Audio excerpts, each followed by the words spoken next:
Guys, Richard right into room here in my old room, doing my latest Star Wars review, only because outside it's very hot weather, but we've had some sudden thunderstorms today, so who knows if it'll happen again. And my dog is in here right now because he's scared of the thunder. Right then, so this is the review for my latest Star Wars book. I finished this last week, as I'm just about to start my next one after finishing a Warhammer story earlier. I think I should probably get this review done. So this is the book, The Cestus Deception. I read that first because my next one is Jedi Trial. Now, basically, I've read almost all of the I've read all of the Clone Wars books before these two from, let's say, the old canon, because the ones like Clone Wars based on the CGI era TV show, where Anakin's already Jedi Knight, it feels like it's its own thing, and it really is. It fits in better with the Disney timeline where they scrap everything, because these books, the mass multimedia project, I think they called it, basically the whole Clone Wars era, books, comics, TV shows, games, etc., they just don't fit in there.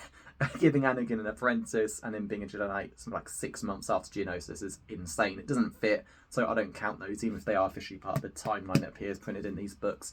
So, ignoring those, these were the last two books I had to read. I read like the MedStar, Republic Commando, Labyrinth Evil, obviously, etc., ages ago.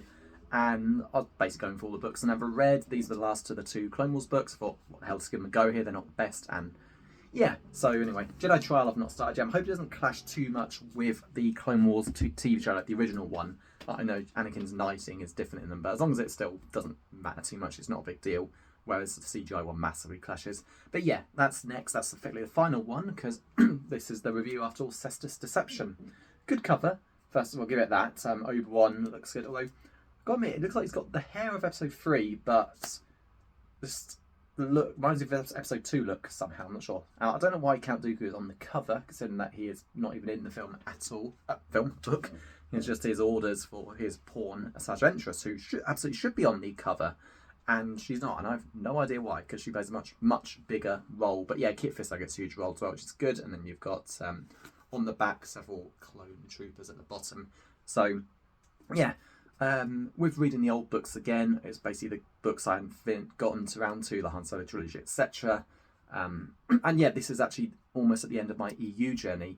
I've still got a couple of Disney era books to read, and I'm going to reread Kenobi after Jedi Trial. But yeah, it's quite sad. It comes to the end of my journey after, God almighty, 5 years, because early 21 I finally started reading all the EU books. There's still obviously I've not read like Cross Current, but I'm really not that bothered about them. Maybe one day. And of course there's the Young Jedi Knights books, but I'm kind of waiting for the right time to read those, not just for myself, let's say.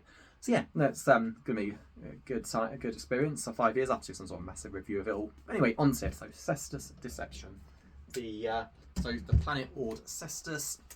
Obi-Wan, Kit Fisto go there because the people of the planet are creating these battle droids that can seemingly read Jedi attacks and are like extremely dangerous, and they're going to potentially stand to the Separatists or the Republic. So yeah, the Jedi are sent there to have them either stop what they're doing or sell to the Republic, but certainly not sell to the Separatists, which is where Asajj Ventress comes in. And overall, it was an okay book, but did something I've not done for Star Wars for a long time, skipped through bits. There was too much going on. I mean, it's not the biggest Star Wars book ever. There is a novella in there, The Hive, which I actually read a couple of months ago, which was really good. But no, this goes to 398 pages, 396 because there's an afterword, and the chapters are insanely short. It reminds me of James Patterson's Alex Cross books, where his chapters are no more than like 2-3 pages, except for some of these chapters are 10 pages or 1 page, which is bizarre. Don't know why the author did that, but fair enough, it didn't really bother me that much. I'm fine with short chapters, but I felt there's just too much going on. Loved Obi-Wan's story, loved Kit Fisto's story. The main clone of the story, who later changed his name to Jango Tat, which is basically Jango's son or brother. But yeah, Nate, or A98, before Disney's the Filoni Clone Wars show, when they were giving us names like fives. They were doing it first in this, which was quite cool. So yeah, A98 Nate. So it's a big story for him. So spoilers for this book, anyone who doesn't want to, just stop watching the vid. It's primarily about his story as well. Can he find happiness? And yeah, he clearly starts a relationship with a woman, but he ends up dying by the end, which is quite sad. But it's all about him learning, seeing another way besides like just a clone 7 Republic. Perhaps there could be more. And I swear, Filoni, whoever wrote this certain episode of Clone Wars show, must have read this book, because there was a story just like that. One of the clones deserts to marry a Twi'lek, and that's kind of what happens on there. The clone doesn't desert or anything. He's killed by the end, but he ends up getting her pregnant, so he's going to live on that way. And yeah, it's a nice story. You've got him, interacting with Obi-Wan, Kit Fisto. He's getting an army together. It's really good. It's just there's just too much else going on. There's all these other characters. You got the people on board Cestus, and it just could have been cut out. They could have trimmed a lot of this stuff, made this a 300-page book, and it would have been great. But there's some good moments. There's a really good lightsaber duel between Asajj Ventress, Obi-Wan, and Kit Fisto, and yeah, Asajj basically realises that Obi-Wan is willing to die to stop her. She's not willing to do the same thing, so she just runs off. But yeah, it's a good story, and my only real knowledge of Asajj Ventress pre-2008 Clone Wars was the Clone Wars original TV show, where she duels Anakin for half this first season on in space, then Yavin 4, and it never made it clear if she died or not in the TV show. I assumed she died in there, but I guess she didn't, so that you could have these storylines. And yeah, there's reference to her fighting Obi-Wan before, which turns out was a comic I never read. And there's also a reference to a couple of duels against Anakin, and I'm assuming the first one is probably that one on Yavin in the TV show. I'll have to look that up. So yeah, it's a decent book, but I can see why people were not recommended it. And yeah, that's kind of why I went for it, just to read the last of the Clone Wars era books I hadn't read.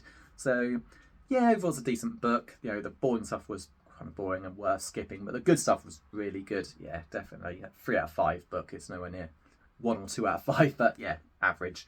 So worth a go. It's actually for sale on eBay, so anyone who uses my eBay account, looks at my eBay listings, R1085, it's on sale. As you can see, I've kept it in very good condition. I think everyone wants to yank the book open too much, just more like that rather than all the way.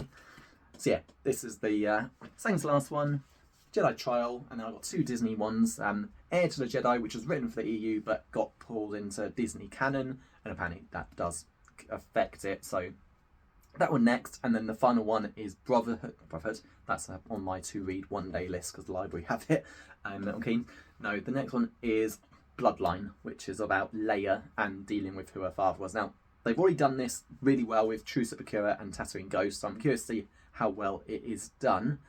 And then it's the Kenobi book. And again, the only reason I've got those books is Heir to Jedi I wanted to try because it was originally written for the EU before becoming Disney canon, so maybe it's still going to feel EU-y or not, who knows, so I figured worth go. And Bloodline, when I was buying a bunch of Now CDs on New Year's Eve,